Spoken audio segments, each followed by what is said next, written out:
Instead of wearing black and other boring neutrals, why not introduce color close to your face that is going to make your complexion pop? It's going to lift your face and it can make you look younger instantly.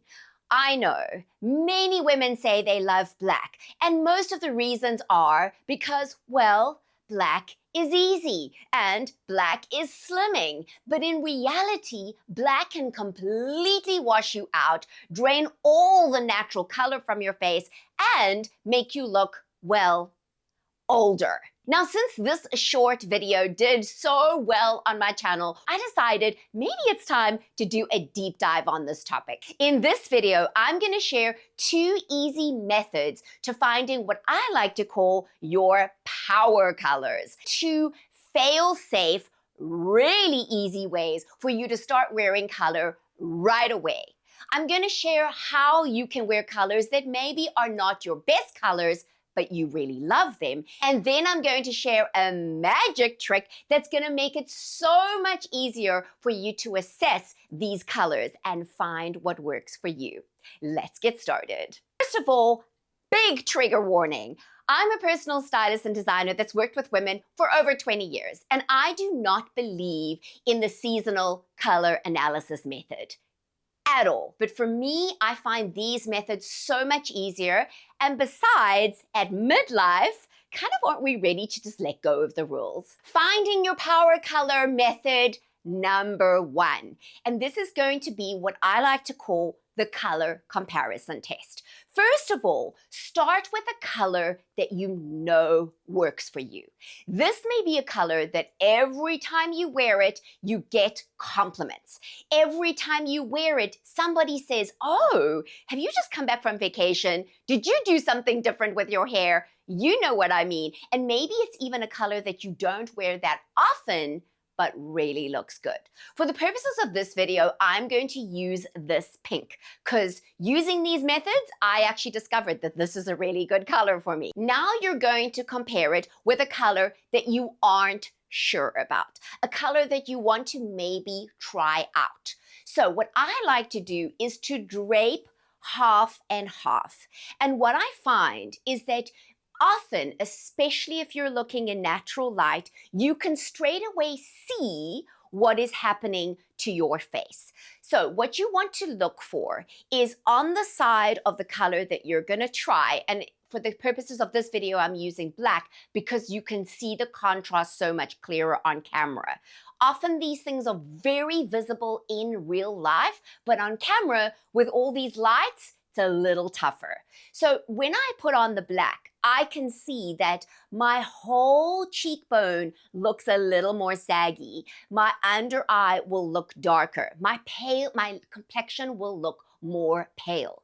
Whereas when I'm wearing the pink, my cheeks are lifted. My complexion looks brighter. My under eye also looks lighter.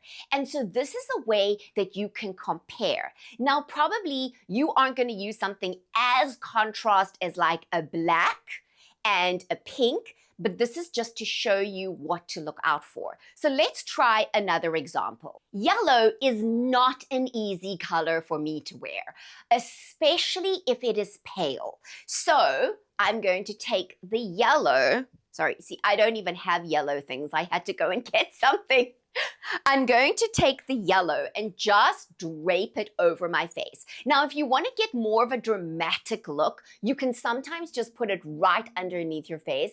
However, that's often not how we actually wear color. So my preference is to place it in a way that you would wear it. Now let's do the comparison. So here I can see that this side of my face is looking more pale. It's not looking quite as perky. Take note of my cheek. This is what you want to compare it to.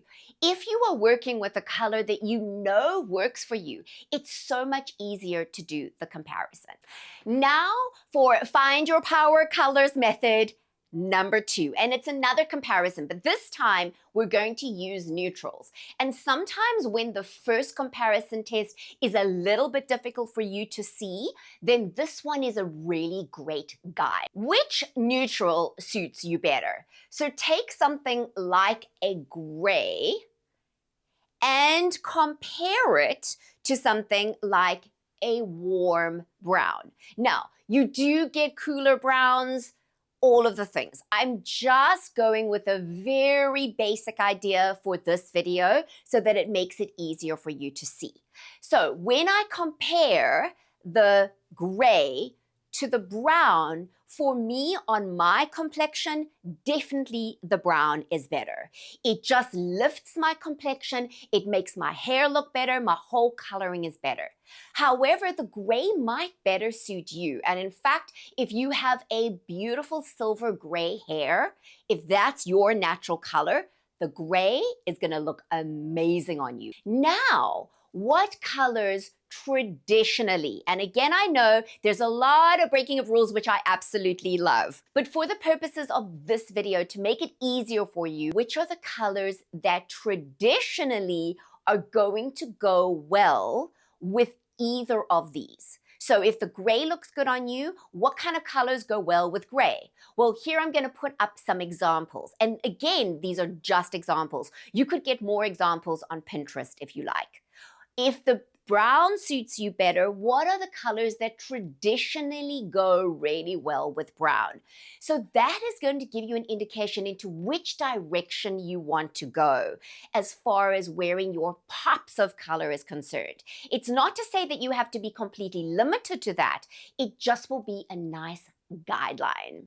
If you're enjoying these tips, make sure to subscribe so that this video can get to more women just like you. Now, for the magic trick that I promised you. A lot of times, women don't know how to do these comparison tests. The lighting in the store itself is a little bit difficult to see. So obviously, it's going to be best for you if you can go into natural light. But we don't always have mirrors in the perfect places in our homes or in our apartments. So that's where your cell phone comes in.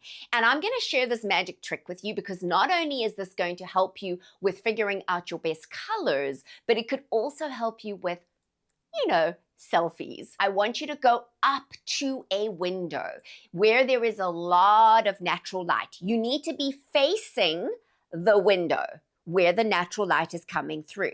Now, my husband always jokes. He says the older we get, the more important the angle. And I have to agree with him.